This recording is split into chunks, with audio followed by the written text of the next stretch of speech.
I had never liked Unity's spire. To the oldest civilizations, it was the heart of galactic order, a colossal station of crystal towers and silver rings where empires settled disputes and shaped the future. To me, it felt like a monument to arrogance.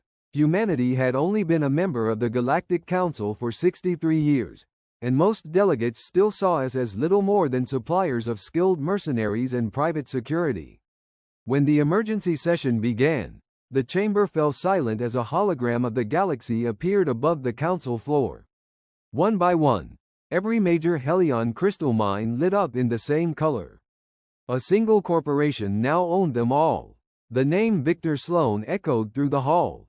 Then the image shifted to a forgotten mining colony. Buried beneath it rested an ancient alien artifact capable of overriding an entire sector's defense satellites.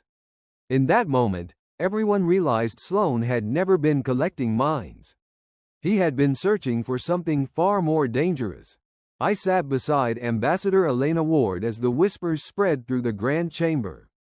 The hologram of the ancient artifact hovered above us, casting pale blue light across hundreds of delegates. Even the oldest civilizations looked unsettled. The device hidden beneath the forgotten mining colony was older than any empire represented here, and if the intelligence reports were accurate, it could seize control of every coalition defense satellite within an entire sector. Whoever commanded it would not need the largest fleet. They could simply turn every defensive system against its owners. Speaker Tereth allowed the silence to linger before another display appeared. Financial records, security footage, intercepted communications, and casualty reports streamed through the air. Victor Sloan had purchased mining worlds through shell corporations, forged contracts, bribed governors, and when negotiations failed, executives vanished without explanation. Entire colonial administrations had collapsed overnight. Every trail ended with Sloan Stellar Industries. The evidence is undeniable, the speaker declared. This operation has been planned for decades. A Valoran delegate rose from his seat, his silver robes shimmering beneath the chamber lights. Then arrest him. Freeze his assets before he reaches the artifact. A chorus of agreement followed. The speaker slowly shook his head. If matters were so simple, this emergency session would never have been called. Another image replaced the financial records. Victor Sloan himself appeared, smiling confidently during a corporate ceremony only 3 days earlier. According to every official record, he had never committed a crime. Every assassination had been carried out by intermediaries. Every illegal acquisition had been protected by legitimate contracts. Every witness willing to testify had disappeared long before investigators arrived. He has built an empire behind perfectly legal paperwork, the speaker continued. By the time our investigators uncovered the conspiracy, Sloan had already secured access to the final excavation site. The chamber fell silent once more. For the first time since humanity had joined the council, I noticed genuine fear in the eyes of civilizations that had ruled the galaxy for thousands of years. None of them yet realized the crisis would soon depend not on fleets, governments, or ancient empires, but on one forgotten human whose name history had almost erased. The chamber remained silent long after Speaker Tereth finished. No one rushed to speak. Civilizations that had survived for thousands of years had just learned that a single industrialist had quietly positioned himself to seize control of an entire sector without firing a shot. I watched the delegates study the floating reports, searching for flaws that no longer existed. Every document had been verified. Every witness had vanished. Every transaction had been perfectly legal on paper. It was the kind of conspiracy that weaponized bureaucracy instead of fleets. At last, the representative of the Oran ascendancy rose from his stone-like seat. If Sloan reaches the artifact first, every defense network in the sector becomes his. We cannot allow excavation to continue. The excavation has already begun, Tereth answered. The words struck the chamber harder than any threat. A new projection appeared above the council floor. Deep beneath the crust of the forgotten colony, automated drills surrounded an immense metallic structure covered in shifting geometric symbols. The machines looked insignificant beside it, like insects digging around the skeleton of a sleeping giant. Energy readings climbed steadily across the display. Our scientists estimate activation within 12 standard days. Uneasy murmurs echoed through the circular hall. Deploy the coalition fleet, another delegate demanded. It has already departed. Then this meeting serves no purpose. Tereth's expression remained unreadable. The fleet will arrive too late. For the first time since I entered the chamber, I felt the atmosphere change.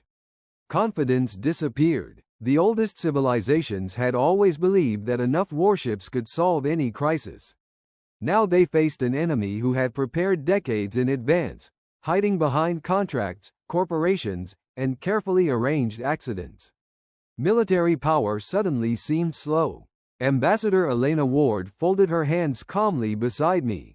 She had barely spoken since we arrived, yet I noticed several delegates glancing toward the human delegation. Not with respect, but with idle curiosity. We were young. We possessed no ancient archives, no legendary fleets, no thousand-year alliances. To them, humanity remained a useful but minor species, famous for disciplined bodyguards and reliable security contractors. None of them imagined that the fate of this conspiracy had already become tied to a single forgotten human living under a false name. Speaker Tereth slowly swept his gaze across the chamber before speaking again. There is one final matter the Council must understand. His voice echoed beneath the crystal dome until even the faintest whisper disappeared. Our investigation has uncovered an unexpected variable, one that neither Victor Sloan nor our intelligence services anticipated. Every delegate leaned toward the central platform. A new series of images replaced the excavation site. They showed shipping manifests, passenger records, surveillance stills, and security contracts from dozens of worlds. At first the information seemed unrelated. Then I noticed a single name appearing again and again, always buried in the smallest entries, always attached to routine protection details that no analyst would normally examine. The name was incomplete. Most records simply listed, J. Harper. No confirmed identity? Asked a Keelan senator. Our investigators found none, Tereth replied. Every biometric record ends in contradiction. Every employment history begins only a few years ago. Before that, he paused. Nothing. A ripple of confusion passed through the delegates. A ghost? Someone muttered. No, another answered. A fabrication. The speaker neither agreed nor disagreed. What concerns us, he continued, is that Harper accepted a security contract only 4 days before Sloan accelerated operations on KESTREL-9. Since then, every attempt to identify him has failed. Surveillance systems repeatedly lose track of him for minutes at a time.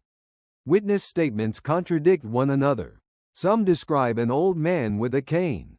Others insist they saw someone 20 years younger. Several delegates laughed quietly. A faulty database. A clerical error. Hardly worthy of an emergency briefing. I remained silent, watching Ambassador Ward instead of the holograms.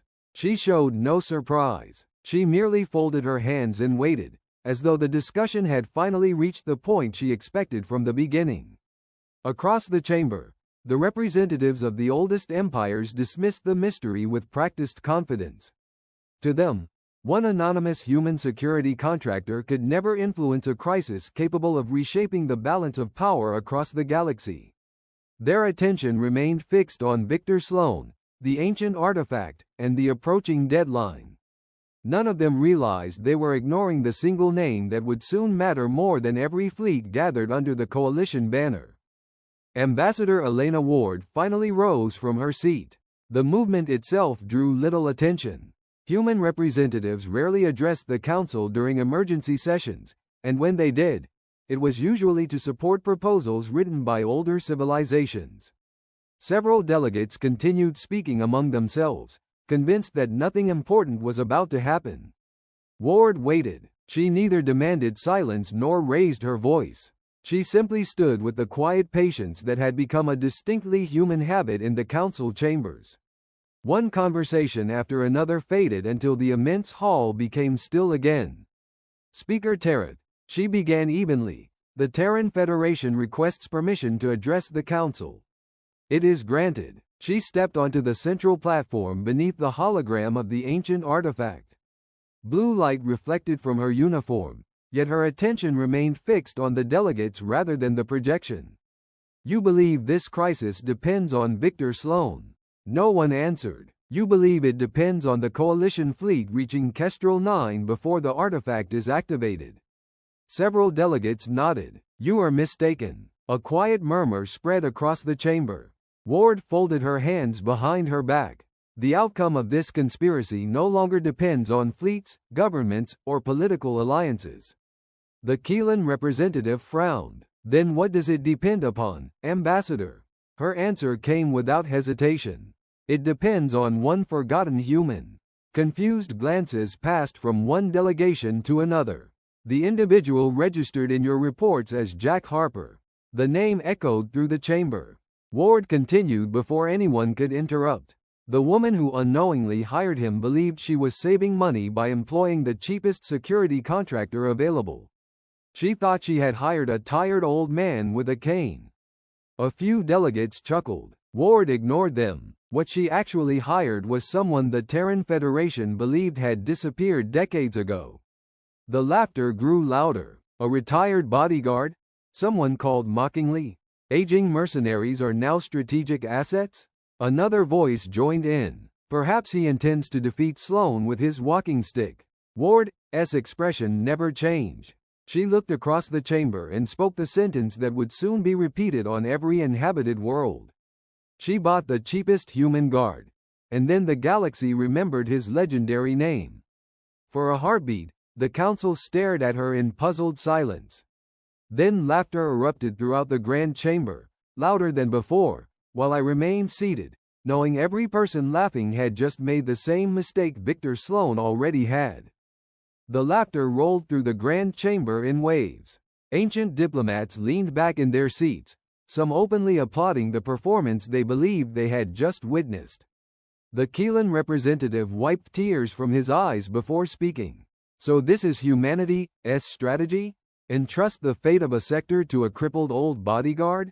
More laughter followed. A Varick counselor clicked his mandibles. Perhaps the gentleman intends to frighten Sloan into surrender simply by introducing himself. Even Speaker Tereth struggled to restore order. Ambassador Ward remained perfectly still until the chamber quieted again. I expected this reaction, she said calmly. It is the same mistake Victor Sloan has already made. The Keelan folded two of his forearms across his chest. And what mistake would that be? You judged a human by his appearance.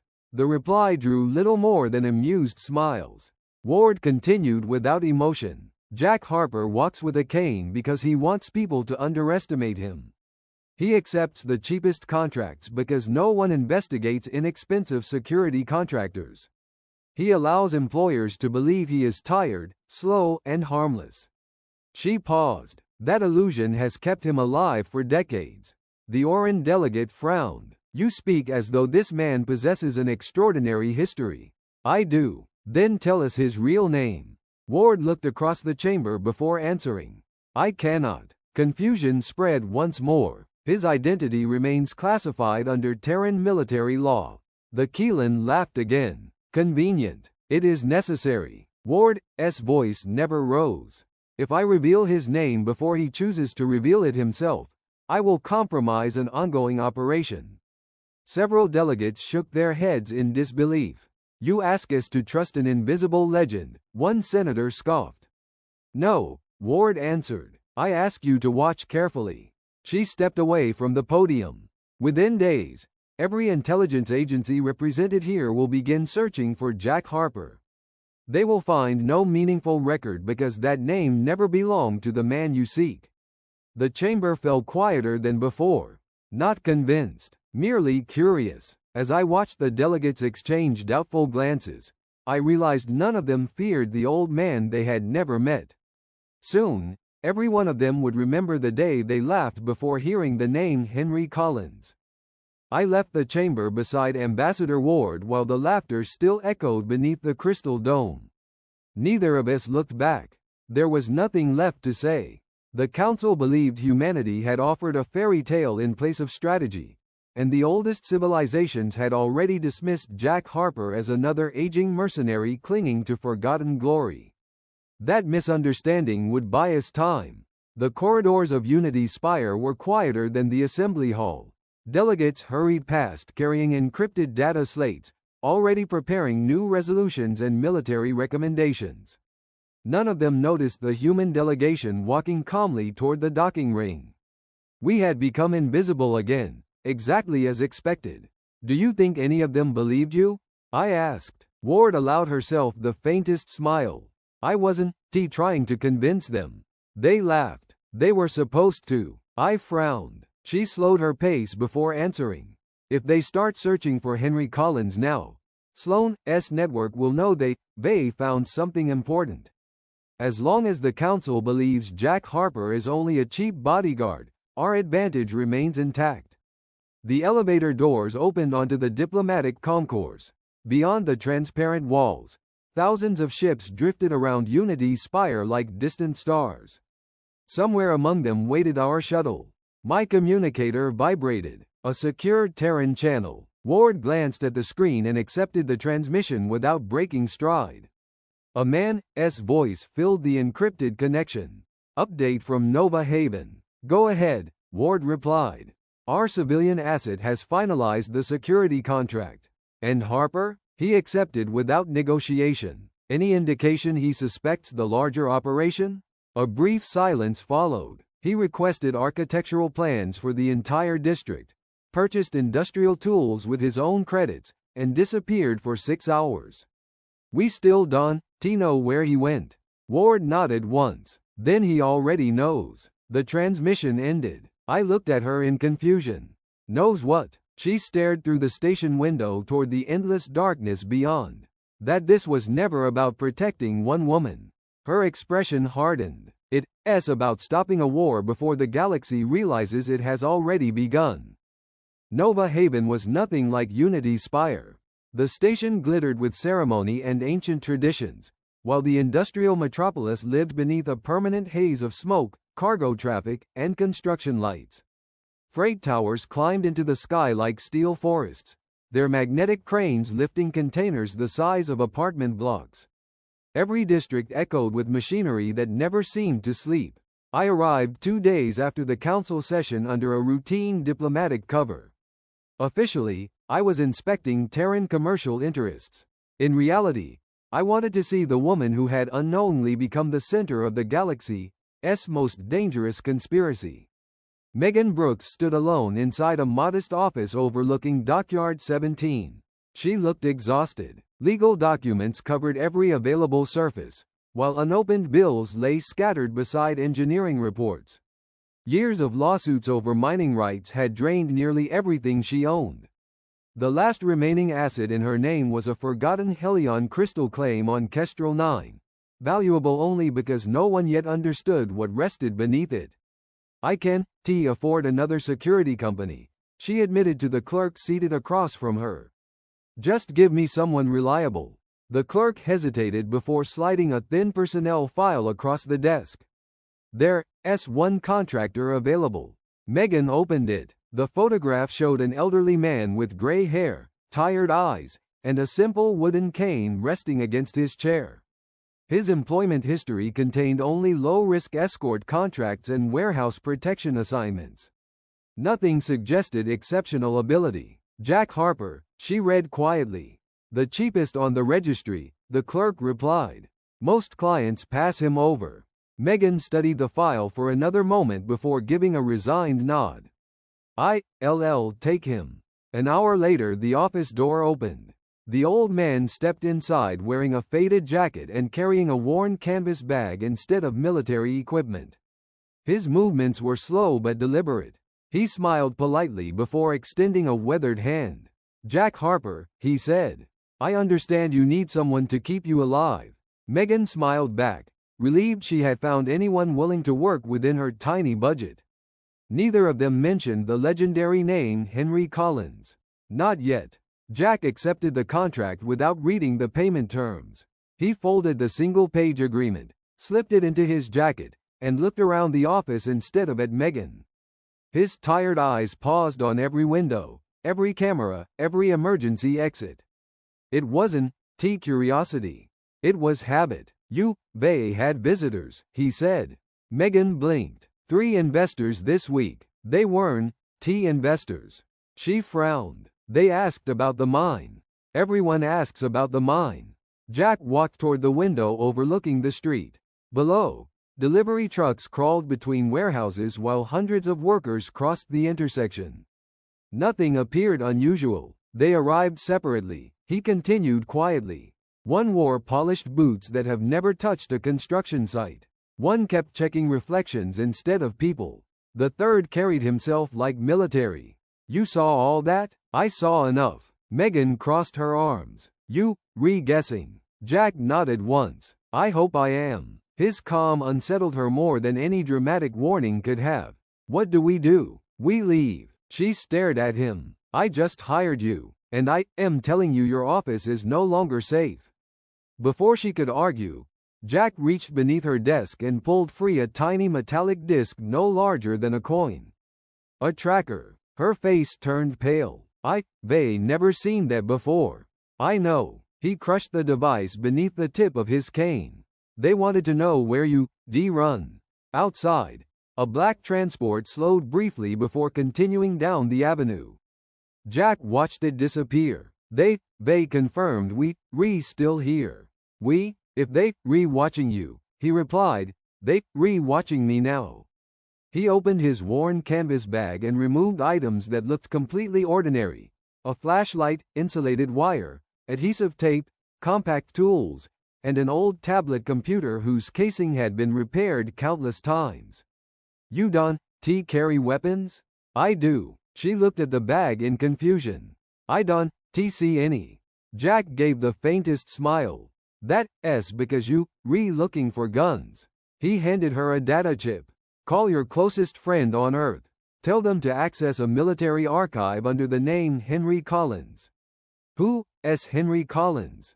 Jack's expression became unreadable. A man who was supposed to stay dead. I didn't ask any more questions. After Jack spoke those words, an uneasy silence settled over the room, as though the very name Henry Collins had made the air heavier. Megan kept staring at the tiny data chip resting in her palm, waiting for it to explain everything without a single word.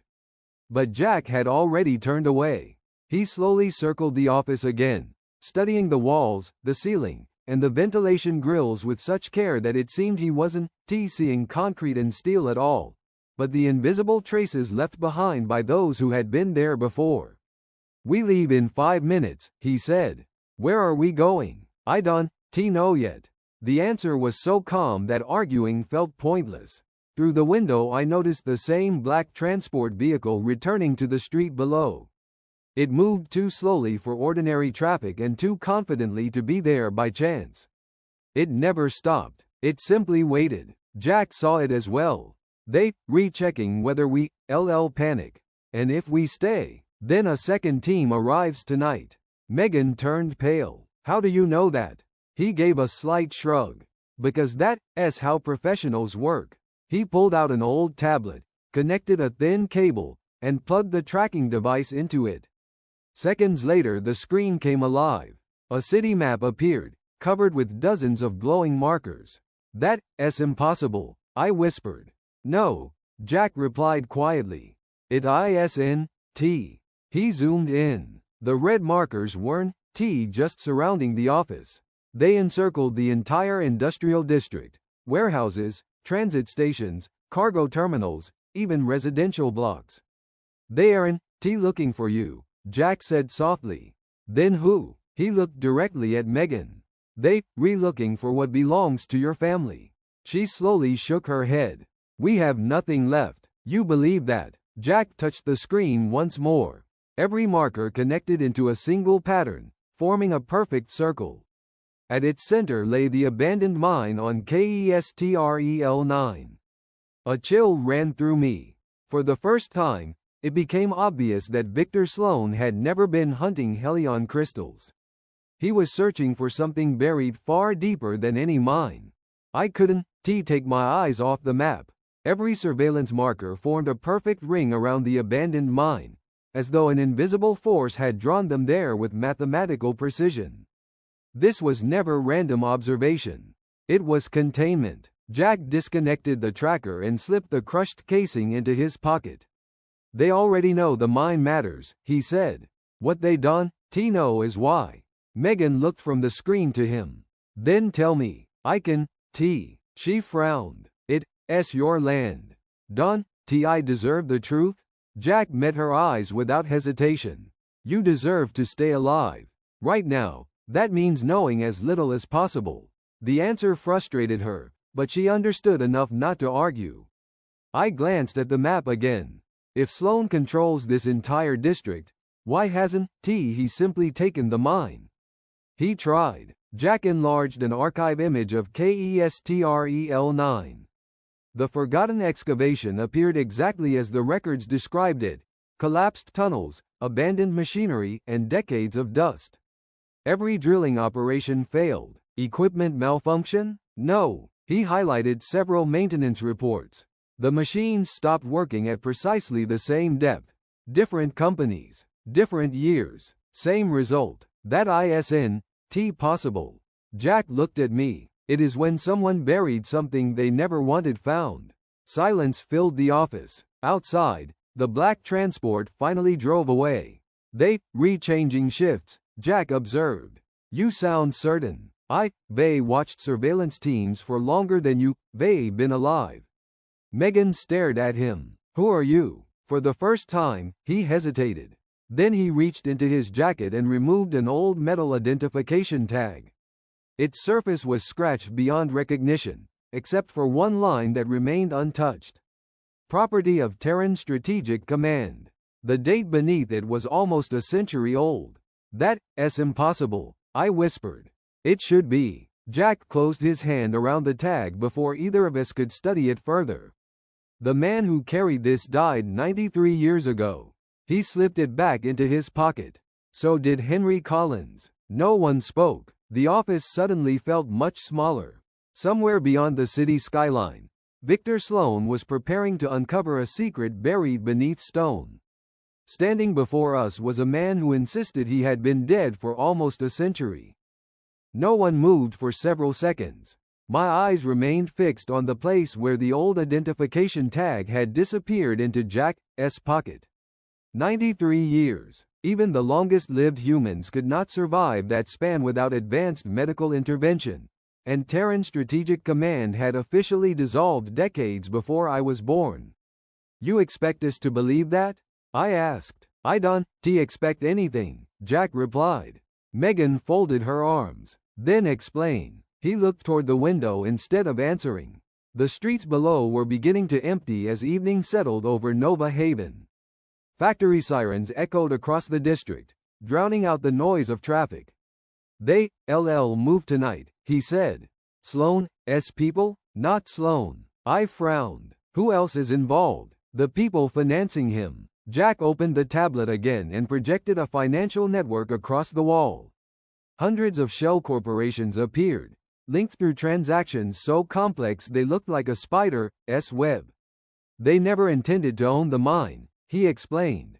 Ownership creates responsibility. They only needed control long enough to reach what lies beneath. Megan studied the projection. Who are they? Jack slowly zoomed in on the center of the network. Every company ultimately answered to a single anonymous trust. No directors, no public records, no headquarters, only a designation. Project Orpheus. They never heard of it, I admitted. You weren't supposed to. His voice remained calm. Neither was Victor Sloan. Megan stared at him in disbelief. You mean, he's being used? From the beginning, a cold silence filled the room. The richest man in known space, the architect of the greatest corporate conspiracy in galactic history, was nothing more than another piece on someone else's board. Jack powered down the tablet. They chose Sloan because he's brilliant. And because he's greedy? I asked. Jack shook his head. No. Then why? Because brilliant men always believe they're the ones giving the orders. He reached for his worn canvas bag. We leave now. As we stepped into the corridor, every light in the building suddenly went dark. Then, somewhere below us, the first gunshot echoed through the silence. The shot echoed through the building, followed by two more in rapid succession.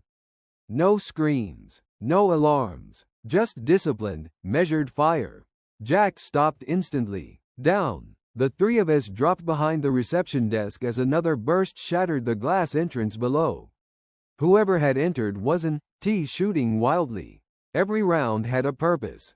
They clearing the exits, Jack whispered. Megan looked at him, terrified. How many? He closed his eyes for a moment, listening. 8. You can tell from the gunfire? No. He pointed toward the ventilation shaft. 8 sets of footsteps. The lights remained out. Emergency power never activated. They disabled the building, I said. They disabled the city block. Jack quietly opened his canvas bag.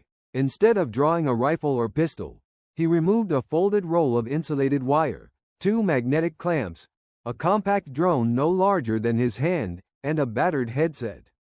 Megan stared in disbelief. That's your equipment? It's enough. He released the drone. It vanished into the dark ventilation duct without making a sound. Seconds later, a rough blueprint of the building appeared on his tablet. 8 red figures, moving with perfect coordination. Military formations, not mercenaries. Jack studied their routes only once. They professionals. They said that before. No. His expression hardened. I said Sloan hired professionals. He enlarged one of the thermal silhouettes. These Aaron T. Sloan, S. A symbol appeared on one operative's shoulder. A black circle crossed by 3 silver lines. The moment Jack saw it, every trace of calm disappeared from his face. Impossible. It was the first time I had heard fear in his voice. You know them? I asked. He didn't answer immediately. Instead, he removed the old identification tag once more and held it tightly. I buried this unit myself. My blood ran cold. You mean? Jack nodded. They were all dead. The first explosion shook the stairwell. Concrete dust filled the corridor. Jack slowly rose to his feet. If they alive. He looked toward the ruined doorway. Then someone has reopened a war that ended 93 years ago. The chamber beneath the abandoned mine was older than every civilization recorded in the Galactic Archives. Victor Sloan stood before the silent mechanism he had spent decades searching for, convinced that one final command would place every orbital defense network under his control. Nothing happened. You came all this way for power, Jack said as he stepped from the darkness. But you never understood what this place was built to do. Sloan smiled. And you did? I was there when it was sealed. For the first time, confidence disappeared from Sloan's face. Jack placed his weathered hand upon the ancient console. Lights that had slept for thousands of years awakened across the chamber. It was never a weapon. The walls trembled as hidden reactors powered down forever. Across the galaxy, dormant systems erased themselves one after another. Every access code, every control protocol, every forgotten command vanished in silence. You destroyed it, Sloan whispered. I finished my mission. Security teams flooded the chamber, but Sloan never resisted. His empire had depended upon a future that no longer existed. As he was led away, he looked back only once. You could have ruled everything. Jack answered without turning. That was never the objective. Days later, the Galactic Council confirmed that the crisis had ended. Sloan's corporations collapsed, the conspiracy behind Project Orpheus dissolved, and the mine on Kestrel 9 was permanently sealed under joint Terran and Council authority. Henry Collins disappeared as quietly as he had returned. No memorial was held. No victory parade was celebrated. Only one classified report remained in the Council archives.